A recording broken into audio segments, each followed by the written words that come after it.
She said, "I think we should take a break." Her eyes unnervingly steady for someone claiming to be heartbroken. She added, "My parents, they don't think you're good enough." I didn't flinch. I didn't ask who decided that, her parents or her. I just looked at her calmly and said, "I understand." No tears, no desperate pleas. And I think that silence frightened her more than any outburst ever could. What she didn't know was that 3 nights earlier, I had stumbled on an email canceling the venue. She'd forgotten to log out her laptop.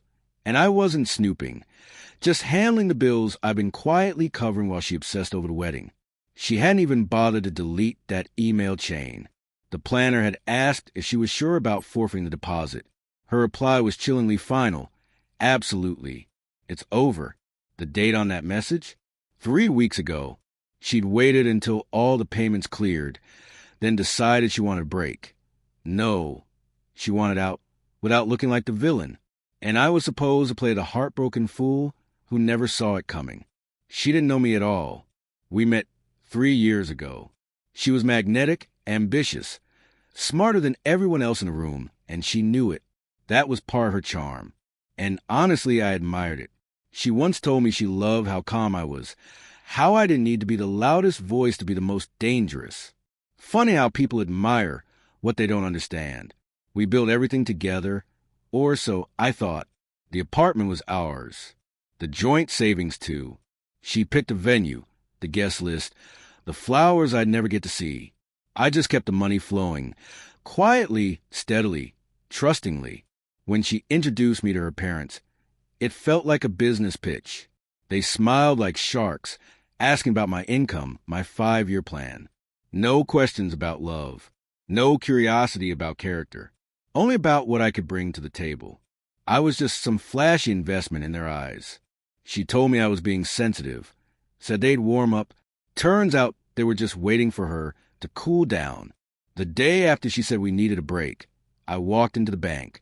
There was just under $37, 000 left in the wedding fund.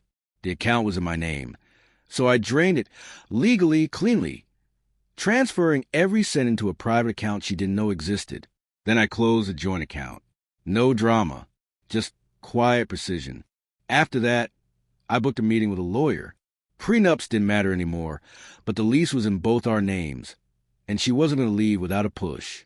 Over the next week, I changed passwords, moved out half the furniture, and backed up everything I paid for.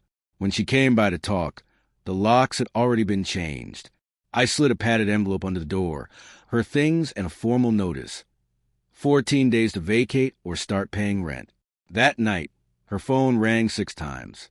She left voicemails that swung wildly between pleading and fury.